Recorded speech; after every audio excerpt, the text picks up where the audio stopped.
क्या आपने कभी कोई सपना देखा है जो इतना बड़ा हो कि आपका दिल कांप जाए? माया, एक छोटी सी गौरैया, हर दिन आसमान को देखती थी कि वो उड़ना चाहती है, लेकिन डर उसे जकड़ लेता था।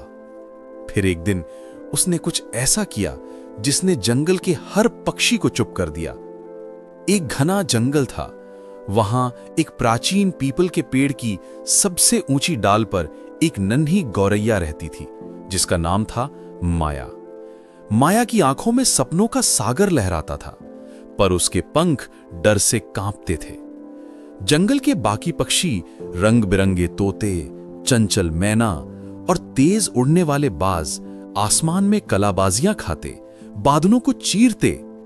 माया अपने घोंसले के कोने में दुबकी उनकी उड़ान को चुपचाप देखती। उसका दिल धड़कता, काश मैं भी उनके साथ उड़ पाती, सूरज की किरणों को छू पाती, चांद की चांदनी में नहा पाती। लेकिन हर बार जब माया उड़ने की कोशिश करती, उसके पंख थरथराते। वो कुछ कदम हवा में तैरती, फिर डर के मारे जमीन पर गिर पड़ती। उसकी कोशिशों को देखकर जंगल के पक्षी हंसते। एक मैना चहकती, अरे माया, तो गौरैया है, फिर भी उड़ नहीं सकती, डरपोक।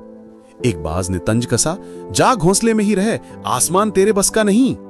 माया चुप रहती। उसकी गहरी काली आंखों में आंसू छलक आते, पर वो उन्हें छुपा लेती। हर रात जब चांद जंगल को चांदी की चादर उड़ाता, माया अपने आप से फुसफुसाती, शायद मेरे पंख कमजोर हैं, पर मेरे सपने तो मजबूत हैं, मैं खुद पर भरोसा करूंगी। एक सुबह माया ने ठान लिया, आज मैं उड़ूंगी, चाहे कितनी बार गिरूं। उसने अपने छोटे से पंख फैलाए, गहरी सांस ली और डाल से कूद गई। हवा ने उसे थपथपाया, पर वो फिर जमीन पर गिर पड़ी। धूल में सनी वो उठी, पर उसका दिल टूट रहा था। पक्षियों की भीड़ ने फिर ताने मारे, देखा माया, तू कभी नहीं उड़ पाएगी। माया चुपचाप पेड़ की जड़ के पास बैठ गई, जहां ठंडी छांव ने उसे थोड़ा सुकून दिया। शाम ढलते ही एक बूढ़ा तोता, जिसका नाम था सूरज, माया के पास आया। उसके पंखों में समय की थकान थी, पर उसकी आंखों में अनुभव की चमक। वो बोला, माया, गिरना उड़ान का हिस्सा है, उड़ना पंखों से नहीं, दिल के हौसले से होता है, और तुझ में वो आग है, वो जुनून है। उसकी बातें माया के दिल में उतर गईं। उस रात तारों के नीचे माया ने पहली बार मुस्कुराते हुए खुद से कहा, मैं फिर कोशिश करूंगी, मेरा विश्वास मेरी ताकत है। अगली सुबह जंगल शांत था। कोई तालियां नहीं, कोई ताने नहीं, बस माया थी, उसका सपना और हवा का हल्का सा झोंका। उसने पंख फैलाए, डाल से कूदी, और इस बार वो कुछ पल हवा में तैर पाई। हां, वो फिर गिरी, पर उसके चेहरे पर एक चमक थी। मैं उड़ रही हूं, भले ही थोड़ा, उसने फुसफुसाया। दिन बीतते गए और माया की कोशिशें बढ़ती गईं। हर गिरावट उसे मजबूत बनाती, हर उड़ान उसे आसमान के करीब ले जाती। एक दिन जंगल में भयंकर आंधी आई। काले बादल गरज रहे थे, पेड़ झुक रहे थे, और सभी पक्षी अपने घोंसलों में छुप गए।